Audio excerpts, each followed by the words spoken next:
Hello, salut. Donc voilà, encore bienvenue à Tous Passe en Afrique. Si c'est la première fois que tu te connectes, j'aimerais t'inviter à liker, partager et à t'abonner. Ici, on parle de business, vision, éducation, on parle d'immobilier, d'éducation immobilière et on parle d'empowerment.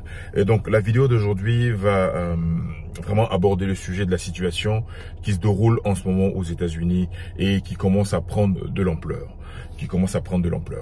Vous savez bien que Donald Trump, donc voilà, le sulfureux président de la République américaine, élu depuis janvier 2025, il a pris fonction et pendant sa campagne, ce qu'on appelle le MAGA, Make America Great Again, il avait fait des promesses à son électorat.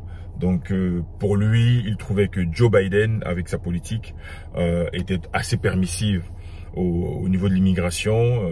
Donc voilà, parce que bon, au niveau du budget de l'État, c'était beaucoup d'investissements, que ce soit la prise en compte des immigrés à New York, que ce soit dans le Texas. Donc pour lui, c'était vraiment beaucoup de dépenses. Donc il voulait couper cela.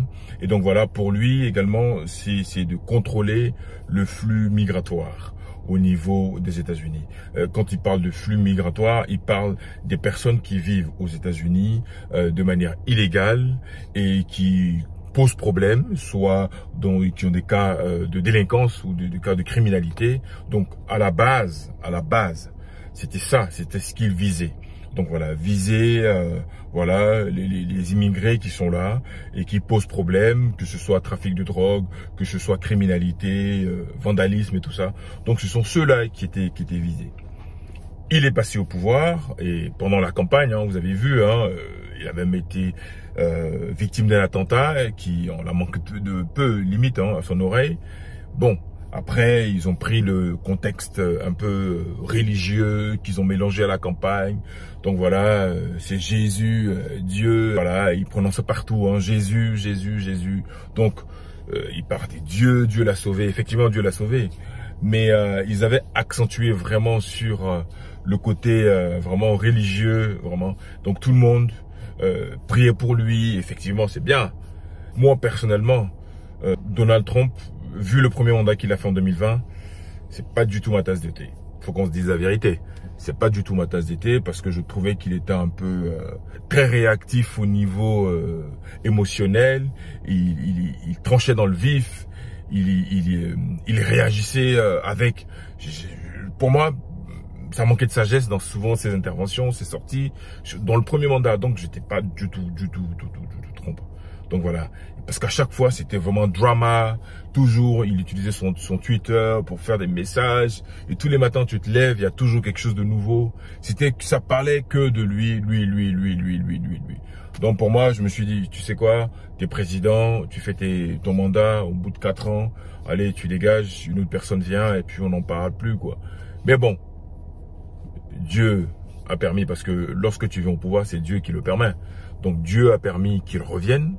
Donc pour moi, je me suis dit, et puis même dans la campagne, sa manière de faire, je me suis dit, bon, la personne peut-être a changé, a évolué par rapport au contexte d'avant et que bon voilà, ça va s'améliorer. Et puis bon voilà, je le trouvais pour moi sage dans sa manière de parler dans la campagne. Bon en fait, il y a quelque chose que j'ai toujours eu comme règle, les gens ne changent pas. Les gens sont ce qu'ils sont. Si tu croises une personne, si tu apprécies ce que tu vois, bon, c'est la personne qui est là. Ne pense pas que, bon, voilà, je vais changer la personne ou la personne va changer. Foncièrement, les gens ne changent pas. C'est Dieu qui change les gens. Les gens sont comme ils sont. Même tu vas vieillir, tu vas avoir 70 ans, 80 ans. Si ton corps vieillit, mais ton esprit reste le même. Donc, les gens sont les mêmes. Que tu aies 20 ans, 30 ans, tu prends en maturité, d'accord. Mais ton esprit, foncièrement, intrinsèquement, il est le même. Donc, Donald Trump fait du Donald Trump en ce moment. Donc, au début, c'était parce que la section ICE existait. La section d'immigration existait. Mais elle n'avait jamais été vraiment activée. Donc, voilà, c'est comme si dans une juridiction, dans un pays, il y a une juridiction, il y a une loi qui est là depuis les années 60, mais qui n'a pas été appliquée. Donc, voilà, ça ne veut pas dire que cette loi est tombée en désuétude, c'est-à-dire que tombée à l'abandon. Et donc, il vient activer ça. Au début, c'était vraiment pour traquer les immigrés qui ont des cas, comme je dis, judiciaires. Mais là, avec ces derniers temps, en plus même des déboires qu'il a avec Elon Musk, qu'il a financé au niveau de sa campagne. Ça, c'est un autre sujet dont on discutera. Mais là, ils ont débordé, comme dirait une pub française. Tu pousses le bouchon un peu trop loin, Maurice. Donc, c'est un peu ça. Trump, tu pousses le bouchon un peu trop loin.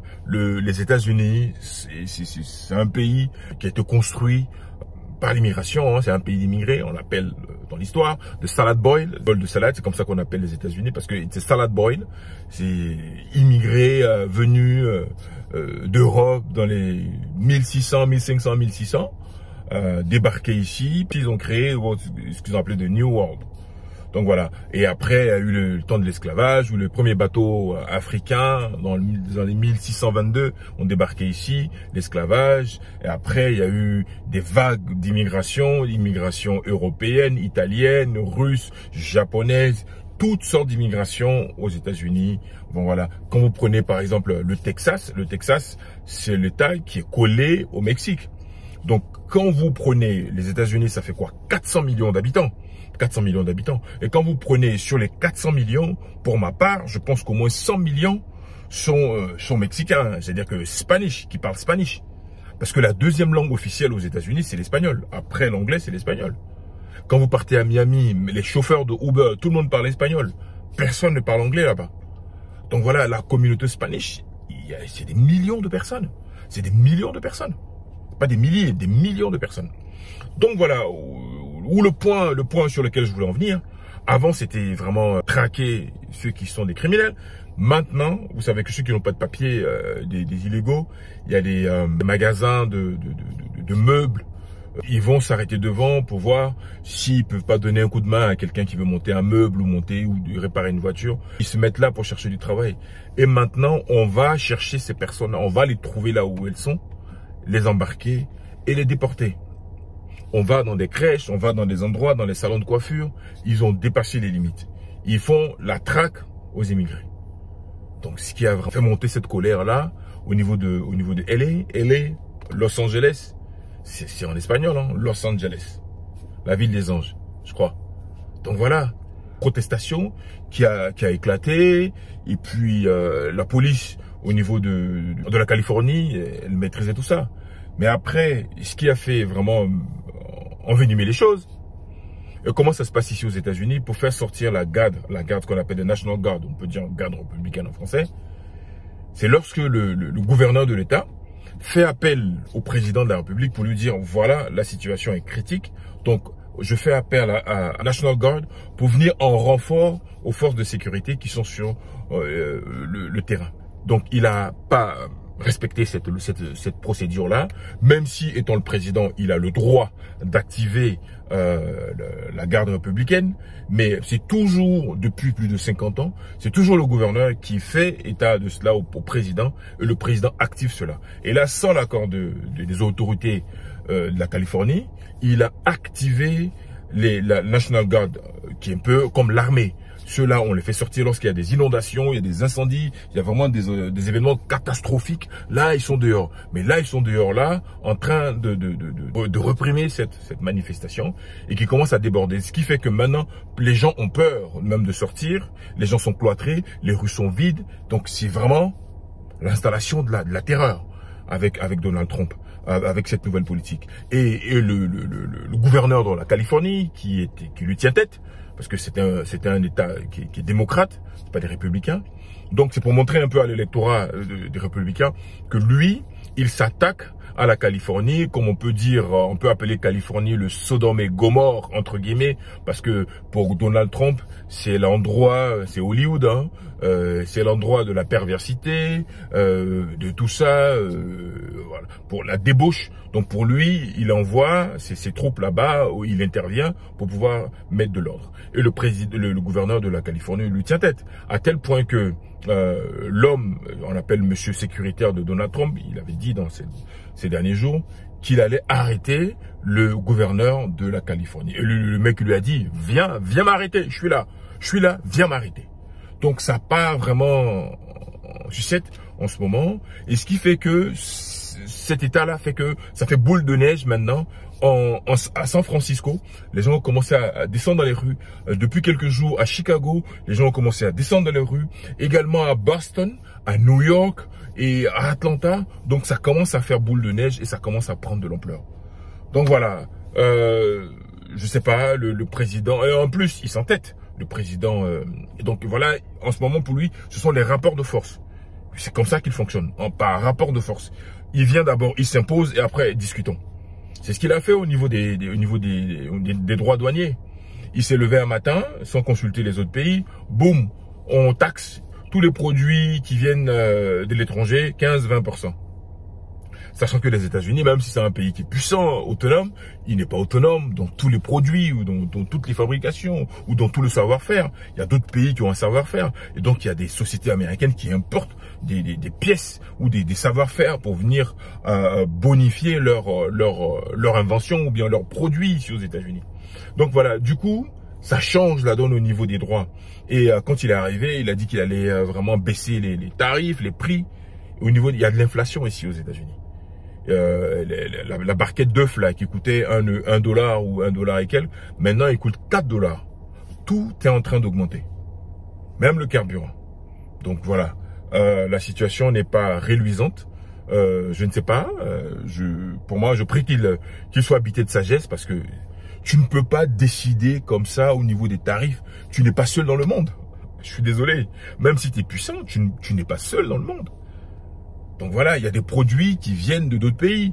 Les avocats, par exemple, le Mexique produit de l'avocat et qu'il exporte aux États-Unis. Les Américains sont des gros consommateurs d'avocats. Le citron vert ou le citron jaune, ça vient de d'autres pays. Donc voilà, j'espère qu'il sera habité par la sagesse. Mais bon, après, les gens sont comme ils sont. Et je trouve que c'est dommage. Mais cette dynamique que l'on vit en ce moment, c'est un peu sans précédent.